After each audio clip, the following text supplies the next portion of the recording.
Watch the bottom line. أعوذ بالله من الشیطان الرجیم. پناہ مانگتا ہوں میں اللہ کی شیطان مردود سے. بسم اللہ الرحمن الرحیم. شروع اللہ کے نام سے جو بڑا مہربان نہایت رحم والا ہے. دا باٹم لائن کے ناظرین کرام السلام علیکم. ناظرین کرام، مسلم آبادی کے حوالہ سے ہندوستان میں یہ پریپوگنڈا کیا جا رہا ہے کہ سن 2035 تک ہندوستان میں مسلمانوں کی آبادی بڑھ کر 92.5 کروڑ ہو جائے گی، جبکہ ہندوؤں کی آبادی صرف 90.2 کروڑ تک ہی پہنچ سکے گی.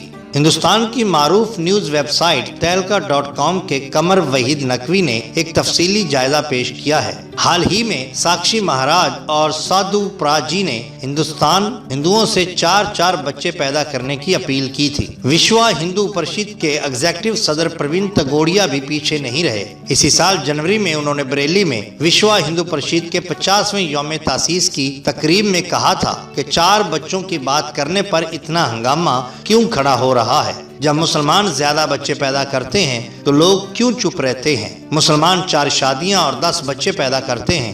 اگر 2 بچوں کی بات کرنی ہے تو قانون بنایا جائے. جو لوگ زیادہ بچے پیدا کر رہے ہیں ان کے خلاف بھی کارروائی ہونی چاہیے. کیا اس بات میں کوئی حقیقت بھی ہے کہ مسلمان جان بوجھ کر آبادی میں اضافہ کر رہے ہیں تاکہ ایک دن وہ ہندوستان کی اکثریت بن جائیں؟ کیا واقعی تمام مسلمان 4 شادیاں کرتے ہیں؟ کیا مسلم عورتیں 10 بچے پیدا کرتی ہیں؟ کیا مسلمانوں کی آبادی میں اضافے کی ایک بڑی وجہ ہے کہ وہ زیادہ شادیاں کرتے ہیں؟ کیا تمام مسلمان خاندانی منصوبہ بندی کو بالکل نہیں اپناتے اور اسے اسلام مخالف جانتے ہیں؟ کیا ایک دن واقعی مسلمانوں کی آبادی اتنی ہو جائے گی کہ آبادی کے معاملے میں ہندوؤں سے زیادہ ہو جائیں گے؟ اور کیا ہندوستان کبھی مسلم ملک بن سکتا ہے یا نہیں؟ دلچسپ بات یہ ہے کہ یہ اشتعال انگیز شگوفہ صرف ہندوستان میں ہی نہیں چھوڑا گیا بلکہ افواہ یورپ کے لوگوں کو بھی خوفزدہ کرنے کے لیے چھوڑی گئی ہے. جس طرح سے مسلمانوں کی آبادی پوری دنیا میں بڑھ رہی ہے، اس کی وجہ ایک دن یہ ہوگی کہ یورپ ختم ہو جائے گا اور اس کی جگہ پر یوربیا بن جائے گا. لیکن ایک سوال یہ بھی ہے کہ کیا ان سوالات میں کچھ حقیقت بھی ہے؟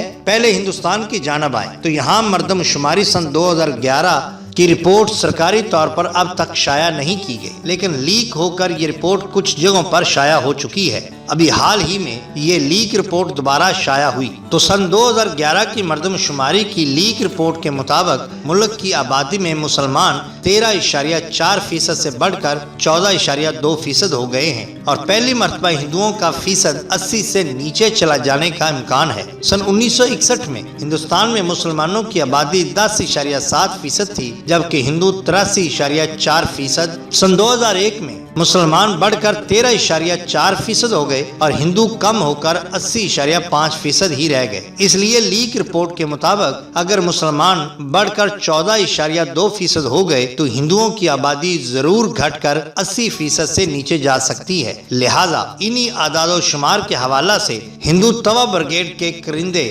ہندوؤں کو ڈرانے، اکسانے اور مسلمانوں کے خلاف ماحول تیار کرنے میں مصروف ہیں. لیکن یہ محض آدھا سچ ہی ہے. ان کا کہنا ہے کہ سن 2040 تک ہندو تہوار منائے جانے بند ہو جائیں گے، بڑے پیمانے پر ہندوؤں اور غیر مسلموں کا قتل عام ہوگا اور 2050 کے آتے آتے ہندوستان میں مسلمانوں کی تعداد 189 کروڑ سے بھی زیادہ ہو جائے گی اور ہندوستان ایک مسلم ملک بن جائے گا.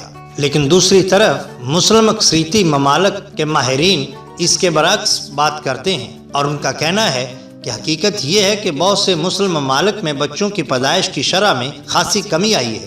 اس معاملے میں بنگلہ دیش اور ایران نے تو کمال ہی کھا دیا. ایران میں پیدائش شرح 8 سے گر کر 2 تک پہنچ گئی ہے اور کہا جا رہا ہے کہ اگر پیدائش کی شرح میں کمی کا سلسلہ اسی طرح جاری رہا تو وہاں آبادی میں کمی آ جائے گی. پچھلی 3 دہائیوں میں 49 مسلم اکثریتی ممالک میں بچوں کی پیدائش کی شرح میں 41% کمی آئی ہے، جبکہ اس مدت میں پوری دنیا میں تولیدی شرح میں اوسطاً 33% کمی ریکارڈ کی گئی ہے. تقریباً 22 مسلم اکثریتی ممالک میں گزشتہ 3 دہائیوں میں پیدائش کی شرح میں 50% یا اس سے بھی زیادہ کی کمی دیکھی گئی ہے. ان میں سے 10 ممالک میں یہ کمی 60% یا اس سے زیادہ رہی. ایران اور مالدیپ میں تو یہ 70% سے بھی زیادہ کم ہوئی ہے. ظاہر ہے کہ مسلم ممالک میں خاندانی منصوبہ بندی اور آبادی کو کنٹرول میں رکھنے کی ضرورت نہ صرف محسوس کی گئی بلکہ اس سمت میں وسیع مہم بھی چلائی جا رہی ہیں۔ اگرچہ یہ بھی سچ ہے کہ کچھ مسلم ممالک میں اور کچھ مسلمان اب بھی اس حوالے سے روایتی تصور کو اپنائے ہوئے ہیں،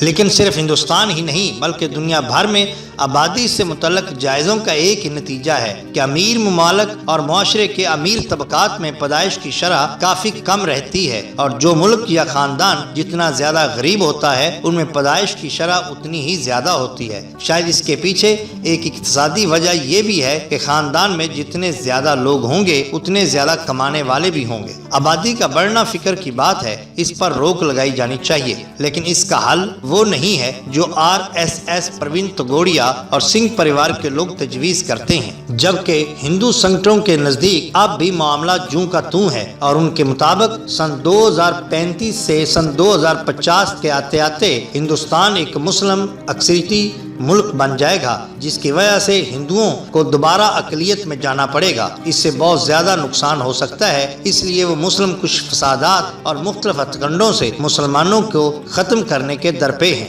ناظرین، اگر آپ کو ہماری یہ ویڈیو پسند آئی ہو تو لائک کیجیے اور سبسکرائب کیجیے ہمارے چینل دا باٹم لائن کو، تاکہ ہم آپ کے لیے اور بھی بہترین ویڈیوز لا سکیں۔ اپنے دوستوں کا بہت خیال رکھیے۔ اللہ اور اللہ کے رسول صلی اللہ علیہ وآلہ وسلم سے بہت محبت کیجیے۔ آپ کا بہت شکریہ۔ اللہ حافظ۔